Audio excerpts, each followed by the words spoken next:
So 2015, so a few years ago now, they put two hyperbolas there, one where they were equal to 1 and one where it's equal to -1. I suppose the second hyperbola, it's the same as saying y squared on b squared minus x squared on a squared is 1. So it's the one where the foci are on the y-axis.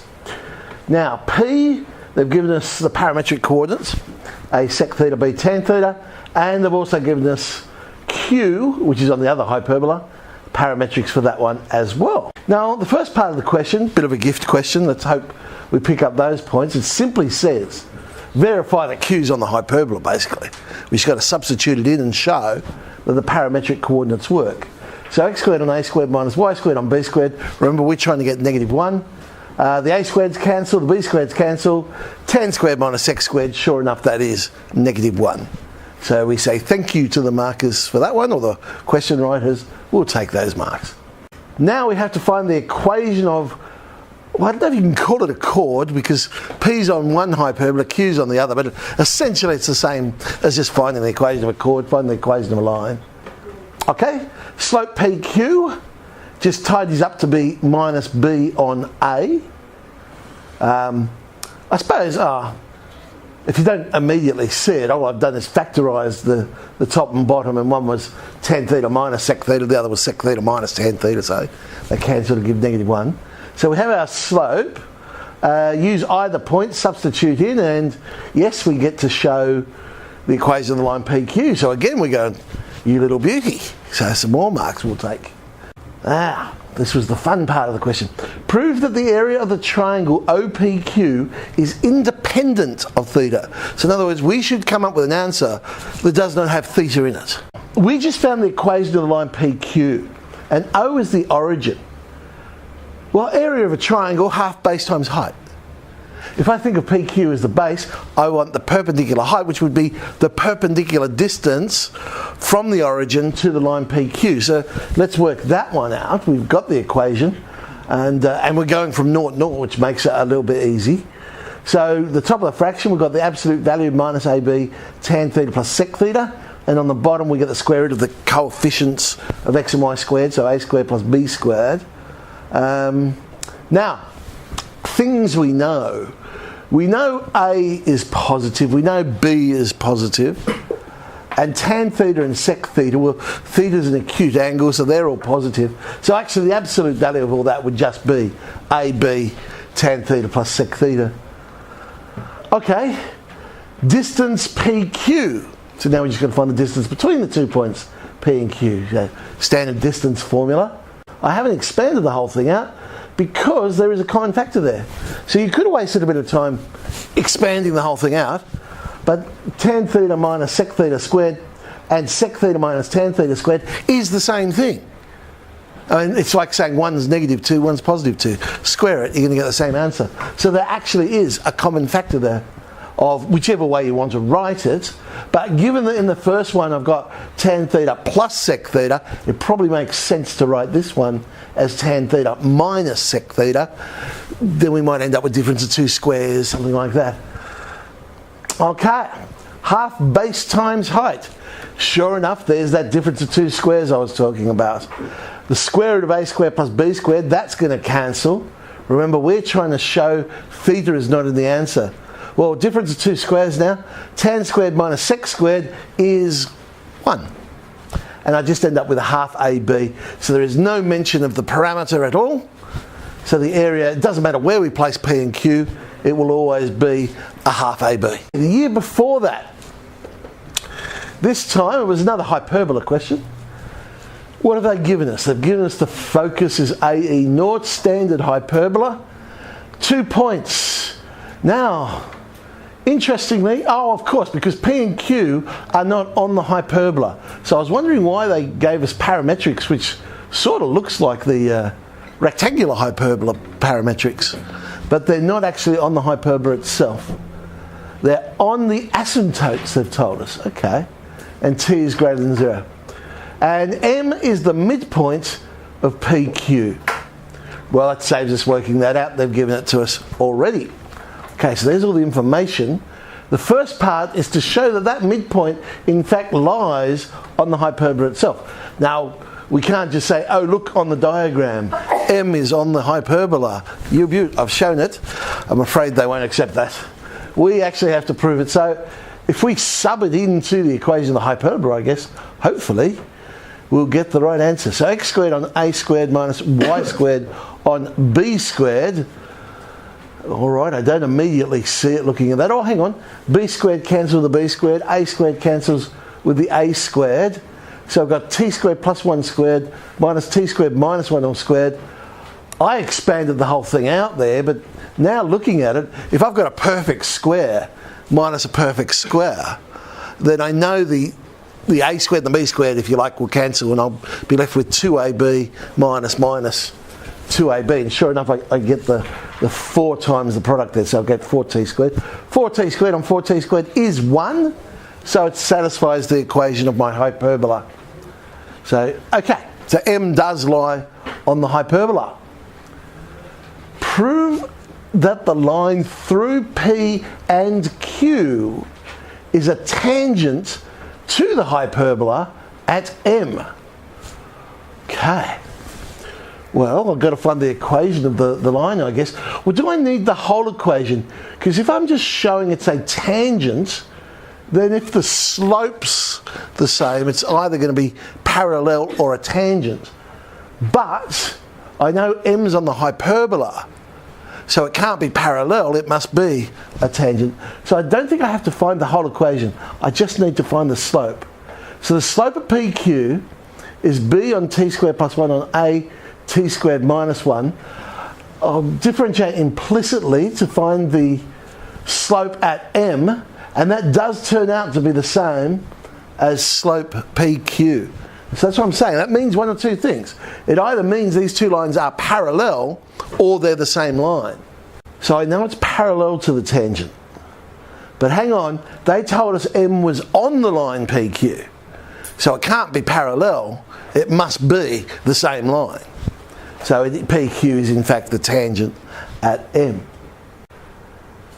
Show that OP times OQ is OS squared. Okay, again, distance formula. Fortunately, we're finding a distance to the origin, which is a little bit easier, I suppose, because it's just going to be the x-coordinate squared plus the y-coordinate squared of each of those points. Multiply them together. What have I done? I've taken out the common factor of t squared and said that's the square root of t squared is t. And then the second expression, similar thing with the 1 on t. So the t times the 1 on t cancels. That leaves me with the square root of a squared plus b squared times the square root of a squared plus b squared. So that is a squared plus b squared. We're talking about a hyperbola. So a squared plus b squared is a squared e squared. Remember our expression where we said e squared was equal to a squared plus b squared on a squared? Well, if I just multiply that expression, I get... now, OS is the distance from the origin to the focus. Well, that's AE. So we've got it. It is OS squared. So, if P and S now have the same x-coordinate, show that MS is parallel to one of the asymptotes. Okay. So what have I said here? I said AT must equal AE, because it's saying P has the same x-coordinate as the focus. Well, we know the focus has an x-coordinate of AE, so AT must equal AE. So basically I know that T is equal to E. The slope of MS then, because we want to prove it's parallel to one of the asymptotes. So we get B outside of E squared minus 1 on 2E, A squared E squared plus 1 on 2E minus AE, fraction on fraction, so... but look, the denominator is the same in both. They're both 2E, minus B on A, and that is the slope of one of the asymptotes. One last one to look at. Let's look at an ellipse one. So the year before that, 2014, was an ellipse question. So P lies on our ellipse. A is greater than B, so we know it's our standard one where the foci are on the x-axis. They've told us the acute angle between OP and the normal to the ellipse at P is phi. Okay. Show that tan phi is equal to this lovely expression here. Okay. Now, I know x is equal to a cos theta. What I'm basically going to try and do is find the slope of the normal, because phi is the angle in between two lines. And how do we do that? We said tan of the angle, tan of phi, and then we've got a formula, slope 1 minus slope 2, and so on. So let's find what these slopes are. So dy to theta will be b cos theta.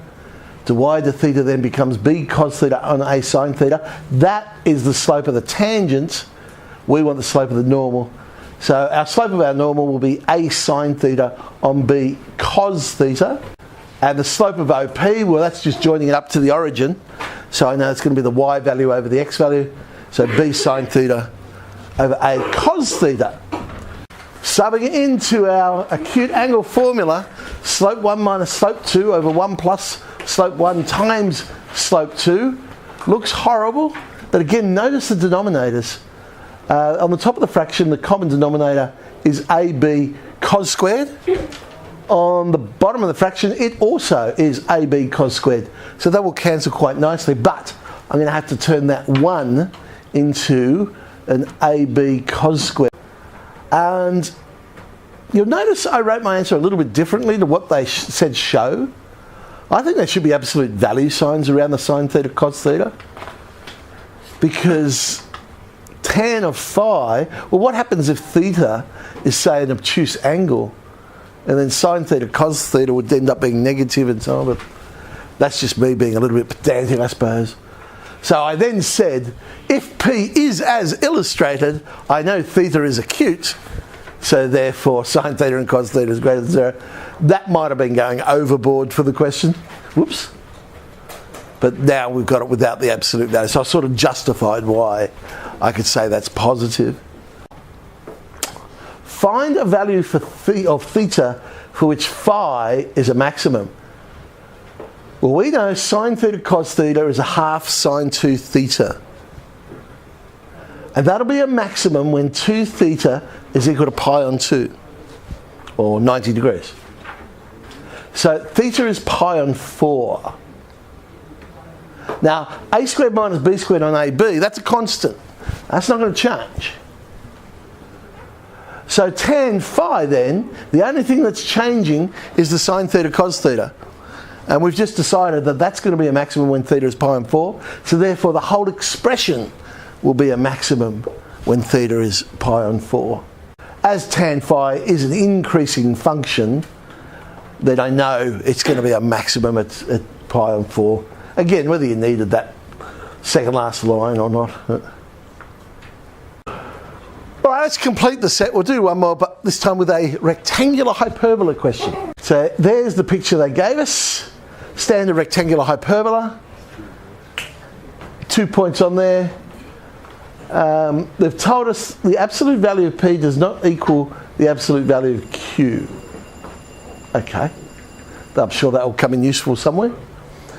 Tangent to the hyperbola intersects x-axis at A and y-axis at B, and so on. Right, what do we need to do? First step, a simple question. So in this case, we couldn't just quote the equation of the tangent because they're asking us to show it. So all right, let's go and do it. Y equals c squared on x, derivative minus c squared on x squared. Sub in Cp, so we know slopes minus 1 on p squared. Point slope formula, and there we go. We've got what they're asked for. Show that A, B and O are all in a circle with centre P. Okay. Triangle AOB. Now I haven't got the diagram there, but if you have a look at the diagram on your sheet. Triangle AOB is clearly a right angled triangle because O is the origin and A and B are on the two axes. So, and AB is the hypotenuse. Well, what does that mean? That means A, O and B are concyclic. So it's using our circle geometry theorem in reverse. We know we can always draw a circle around a right angled triangle because of angle in a semicircle. Now the centre of the circle would be the midpoint of AB.